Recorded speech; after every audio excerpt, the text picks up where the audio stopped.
When I began sending out the invitations, I was so happy that I got very quick replies from Alan and his family, and also with Ted from Ted's secretary. And look, I'm not going to be formal about this or anything, but it's such a pleasure to have them here. I want to thank Alan so much for doing this. He's going to be cutting the ribbon for the optical telescope. Can you do it again? Handshake. The handshake. Oh, the handshake. Very spontaneous.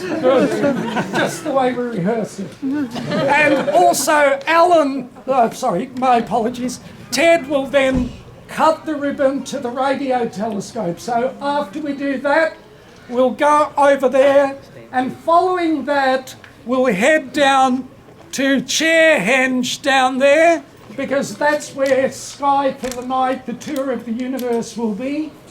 And once that's finished, we'll come back for views through the telescopes, because by then it will be dark enough. So, distinguished guests, Alan, Ted, everybody else, thank you for coming. And now I will let Alan do the honours as Australia's Chief Scientist.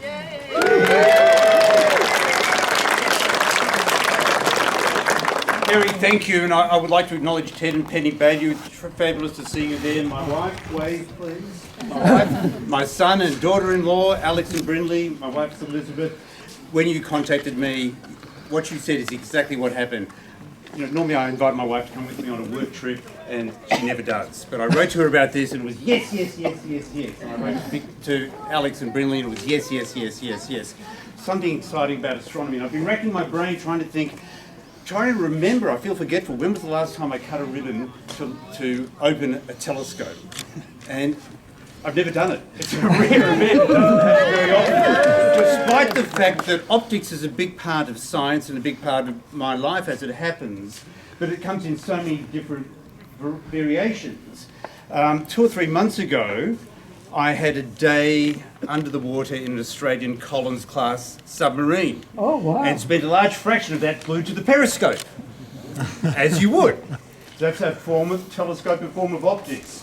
About 3 months before that, the middle of last year, I was out at the Murchison Radio Observatory in Western Australia looking at the Square Kilometre Array Pathfinder, where they've got 36 radio telescopes, about that size actually, but all 36 of them point in exactly the same direction so that they operate effectively as a larger telescope.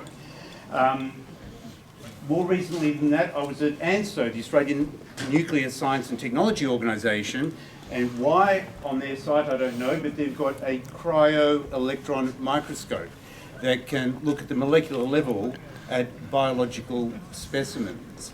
And part of my role is to assist the government to work out funding for national scale research facilities, and probably more money than anything else goes into Microscopy Australia. The ability to see is what opens the world around us to us, from the gigantic, where you need telescopes, to the minuscule, where you need an electron microscope. And the last thing I'll say about telescopes is my dream, which is not going to be fulfilled in the next 2 years that I've got as Chief Scientist, my dream is for Australia to invest in building in Western Australia a next generation gravitational wave telescope. So join me, write to your local congressman, no, in Australia, write to your local MP and talk about gravitational wave detection, because that is truly a new frontier, a new way of measuring what's happening. In my office, if you came to my office, you would see two prominent pictures. One is of a fluorescent image of a single brain cell, a neuron, down to the details of the tiny little connectors between brain cells. And right next to it is an image of two black holes, an artist's image of two black holes colliding back in 2015 when the first gravitational wave event was detected. So it's big. So thank you, Perry, for the honour.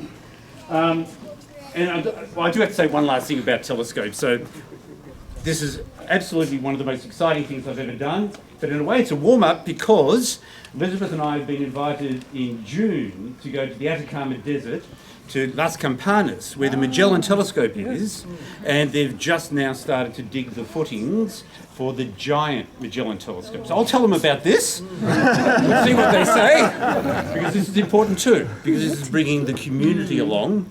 You probably will not get a chance to observe through the giant Magellan Telescope in 2025 when it is commissioned, but you will get a chance to use this telescope on a regular basis, so it's extremely important. And Melbourne Observatory. And the Melbourne Observatory, I think eventually they will restore the Greater Melbourne Great. Telescope. We're Yes. working on That'd be great, great. Look, at the risk of a pun, I want to acknowledge Perry Blahos's farsightedness and vision to see the actually possibility here. close. And also Chris Rudge, who's been working very hard to pull this whole thing together. And I just met for the first time Peter Reid, who built this telescope and worked extraordinarily hard most of last year to do that. Just looking at the history of this, the vision nearly 30 years ago of the Astronomical Society of Victoria to acquire this site with the donation from Leon Moore. Mao. It's providing a facility that enables us to have now the largest optical telescope in Victoria. The Astronomical Society, as I understand it, is the largest amateur astronomy society in the Southern Hemisphere. That is something to be proud of. Yes. And I hope to see, I haven't been invited yet, Perry doesn't know what I'm about to say, but I hope to see you all back here in about 3 years for the 100th anniversary of the Astronomical Society of Victoria. It was formed 97 years ago, 2022. So I would like a round of applause for you to join me in really showing gratitude and admiration for Perry, Craig, for everybody who was involved in putting this together.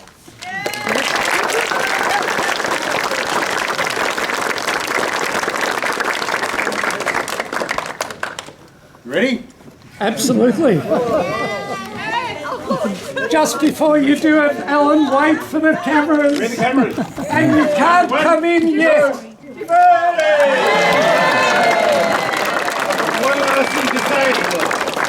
One last thing to say. May the force be with you. Thank you.